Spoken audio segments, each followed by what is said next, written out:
Under Jürgen Klopp, Liverpool have utilised the 4-3-3 to great effect, and I just wanted to break down a few of the key parts of their team that allow them to be so successful.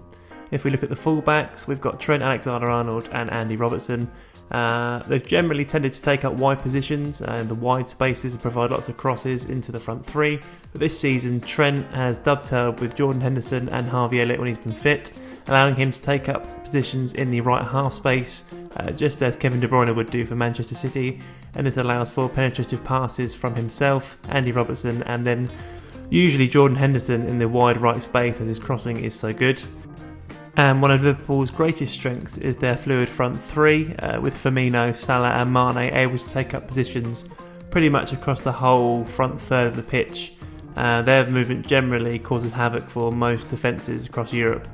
And we see that in an attacking structure, generally Liverpool end up in what is traditionally called the WM formation. Manchester City have been taking up these positions quite often in kind of a 2-3-5. This allows for plenty of width against low blocks and allows Liverpool to have penetrative passes from both deep and wide areas.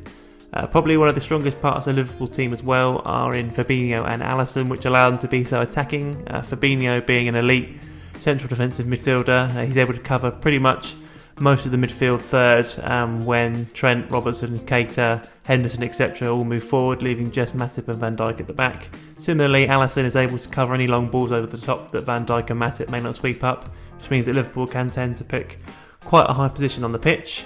And if we look in defence, they generally drop back into a 4-4-2 or a lopsided 4-4-2, where Henderson covers the right space with Trent Alexander-Arnold, and Sadio Mane backs up Andy Robertson, and then Firmino generally buzzes round being the most pressing forward, with Salah sitting on the last man for counter-attacks. So in summary, Liverpool utilise their fluid front three to interchange positions and confuse opposition defences. They maintain width using attacking fullbacks and underlapping midfielders. They've got a strong central defensive midfield pivot that can provide defensive cover, and their utilisation of crosses effectively in the wide spaces and half spaces allows for penetrative passes and crosses against low blocks. And they defend in a 4-4-2 to provide a very solid defensive shape that can allow them to counter-attack and press using their forward line. Thank you for listening to this presentation, and if you want some longer form videos, check out our YouTube channel or any other content across TikTok. Thank you very much.